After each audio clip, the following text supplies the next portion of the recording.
In this video, we'll review some of the skills of solving quadratics by square rooting, factoring the zero products property, and also comparing the factors to the roots of a polynomial.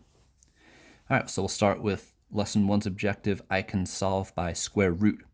So here what we want to do is isolate the term that is being squared and then use square root to get the variable alone. Okay, so looking at the first one, we have to first isolate the x squared. To do that, I need to remove the 16 from both sides. So 2x squared is equal to 98. Then I have to get rid of that 2. It's being multiplied by the x squared, so I'll do the opposite, which is division. X squared is equal to 49. And finally, the opposite of squared is square root.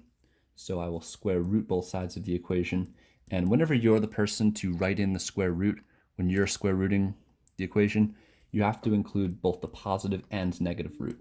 So 49 is a perfect square, it's 7, but it could either be positive 7 or negative 7 because negative 7 squared is also equal to 49.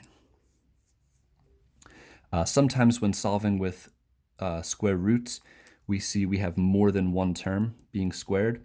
This is fine. We'll just isolate this piece first, and then we can square root. So same thing we did here. Eliminate the constant, eliminate the coefficient, and then we can square root. So I'll eliminate this constant with subtraction. So I'll have 3 times x plus 8 squared is equal to 27. Then I have to get rid of the 3. I'll do that with division. So here the 3's will cancel out. X plus 8 squared is equal to 9. And now I can square root both sides because I have only a quantity squared here. Square root, x plus 8 is equal either positive or negative 3. Now from here, since I have either positive or negative 3, and I still need to do some work on it, I have to subtract the 8 from both sides. What I want to do is create 2 separate equations. One where I use the positive 3, and then I can solve that, and then I'll have one where I use the negative 3. So here 3 minus 8 is negative 5. That's one answer. But negative 3 minus 8 is negative 11. So those are my 2 results. So just like here, I have 2 answers, either positive 7 or negative 7. Here I also have 2 answers. They just happen to have different absolute values. All right, try the practice on your own. Pause the video, and then I will show the answers. All right, here we go. So let's add 17 to both sides. 4x squared is equal to 144. And then we can divide by 4. X squared is equal to, oh man, got a calculator that, 144 divided by 4, 36.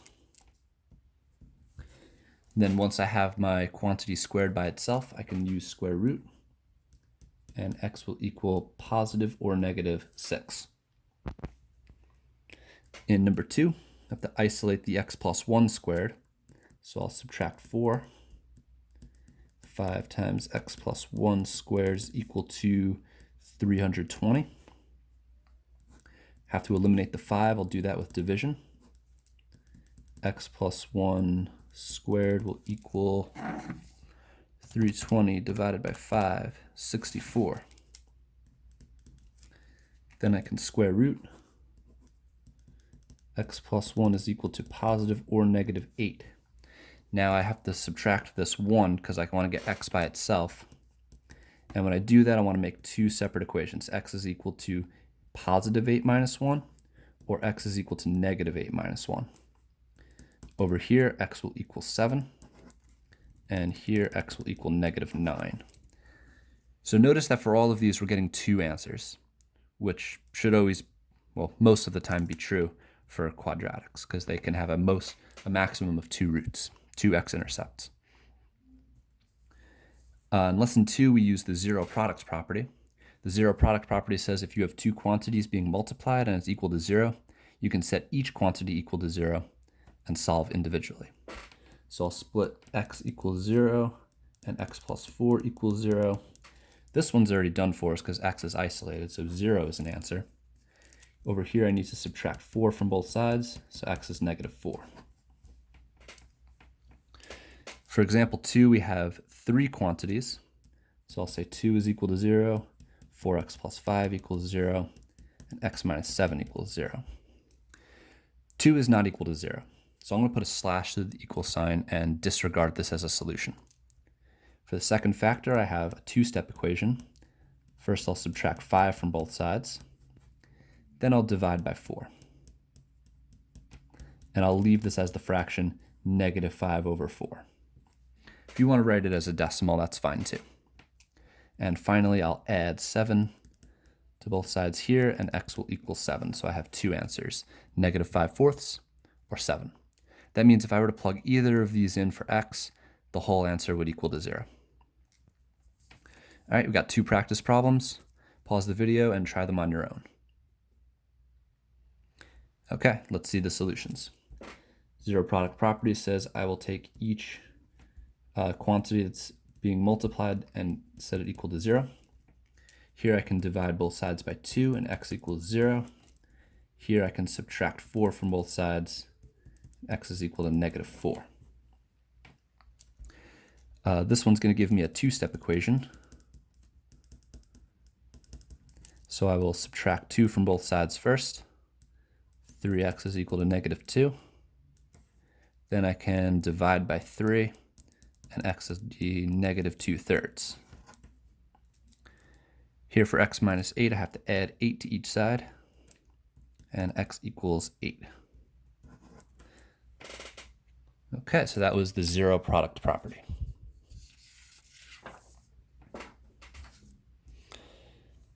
The next lesson, we kind of took it to the next level. We want to use the zero product property, but in order to accomplish that, we're going to have to do some factoring first. So for example, we have 3x squared minus 9x. We can use GCF factoring, factor out a 3x. We'll be left with x minus 3. Now we can see we have two quantities being multiplied, their product is 0. We can apply the zero product property. Setting each factor equal to 0, we can solve the one on the left by dividing by 3. And on the right, we can add 3. So we'll get two answers, x equals 0, and x equals 3. For example 2, we have a trinomial. We'll use AM factoring. We'll make two groups of parentheses, making sure we continue to set this equal to 0. We need factors of 70 that could possibly create a 3. Well, 7 and 10, that multiplies to 70. They have a difference of 3. I notice it's a negative 70, so I do need opposite signs. Since the 3 here is positive, I want the larger factor to be positive. So x plus 10 and x minus 7. Then I can set each of these factors equal to 0. And after subtracting 10 from both sides, I'll have x equals 10. Adding 7 to both sides, x will equal 7. So I got my two answers, 10 and 7. All right, give this a try for these two practice problems. All right, let's take a look. This is a GCF example. We have a greatest common factor of 2x. Then I can set each factor equal to 0. Here I can divide by 2. Here I can subtract 2. All right, number 2, we have AM factoring. So I'll make two groups of parentheses, and we need factors of 24 that will create a 5. 3 and 8 are probably going to be the numbers that will work. Since my 5 here is negative, I want the larger factor to be negative. And negative 8 plus 3 is negative 5. Negative 8 times 3 is negative 24. Okay, from here I'll set each factor equal to 0. Add 8 to both sides, x equals 8. Subtract 3 to both sides, x equals negative 3.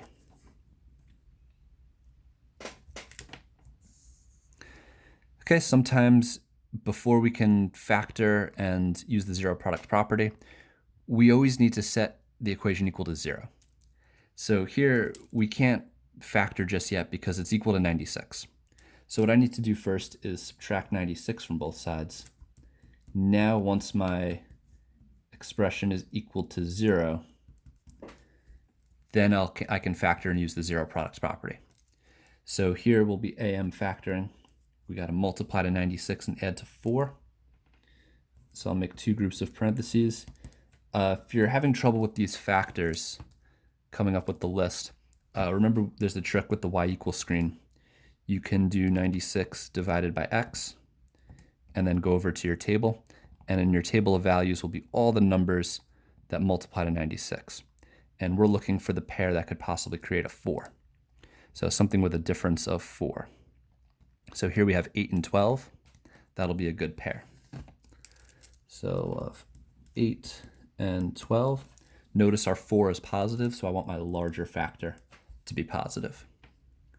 Then from here, x minus 8 equals 0, x plus 12 equals 0. Add 8. So x equals 8. And subtract 12. X equals negative 12. Okay, example 2. We have a lot going on here. We'll start by just getting everything to the left-hand side of the equation, setting it equal to 0. So I'll subtract x squared from both sides. And I'm also going to subtract 54 from both sides. And notice I'm lining up the like terms. I put my squared term under my squared term, and I put my constant under my constant. So this will give me 2x squared plus 6x minus 56 equal to 0. I noticed that before I use AM factoring, I actually have all these terms divisible by 2. So I'm going to factor out a 2. That will leave me with x squared plus 3x minus, 56 divided by 2, 28. Now, what's left over inside the parentheses, I can use AM factoring. Again, the trick, if you want to go to the y equals screen, you can put in the number you want the factors of divided by x. Then going to the table, we need to find the pair that will give us a 3. So looking at this, we have 4 and 7. They have a difference of 3. So 28 has 4 and 7.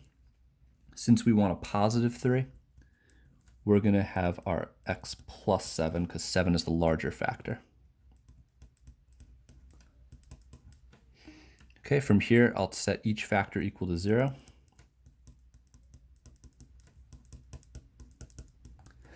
Two is not equal to 0, so I'll reject that solution. Here, I'll subtract 7s from both sides. X equals negative 7.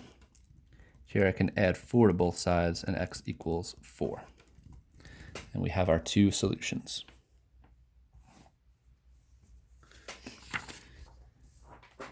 Okay, let's go for 2 practice problems here. Pause the video and try and solve these. Okay, let's take a look.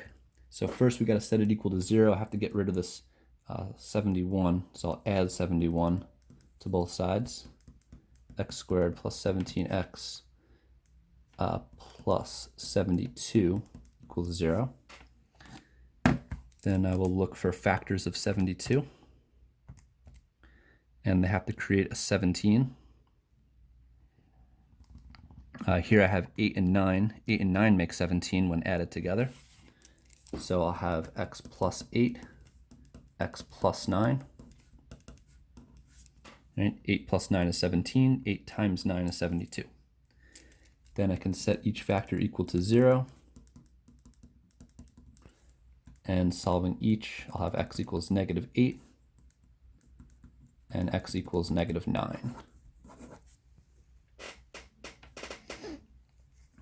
For number 2, I'll get everything to the left, subtract 2x from both sides, and add 2 to both sides, which will give me 2x squared plus 4x minus 16 equals 0. We have a common factor of 2 again, so I'll factor out a 2.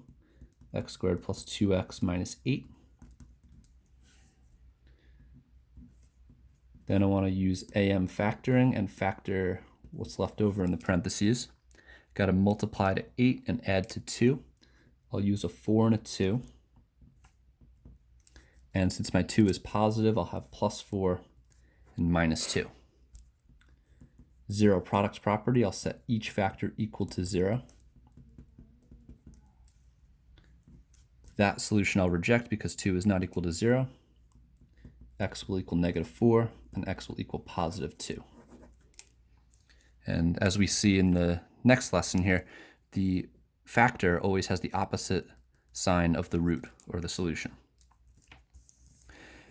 So lesson 5, we looked at identifying a polynomial in factored form given a graph. So which of the following could represent the polynomial? We see we have roots here at 2, -1, and -4. And we know that the roots have the opposite sign of the factors. So this example, this answer choice A has the same signs, right? -4, -1, and +2. I don't want the same signs. I want the opposite signs. So -2, -1, and +4. And these only have 2 roots. This is actually my mistake. That should be a +1, right? Because we need x plus 4, opposite of -4, x plus 1, opposite of -1, x minus 2, opposite of +2. So B will be correct as long as you just switch that to a positive.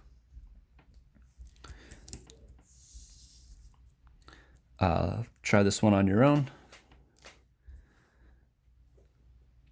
Okay, then let's look at the solution. So let's identify the roots here. We have +2, +5, and -6. So my factors need to have the opposite sign. So +6, x plus 6, x minus 2, x minus 5, x minus 5, x minus 2, x plus 6. Factors have the opposite sign of their root.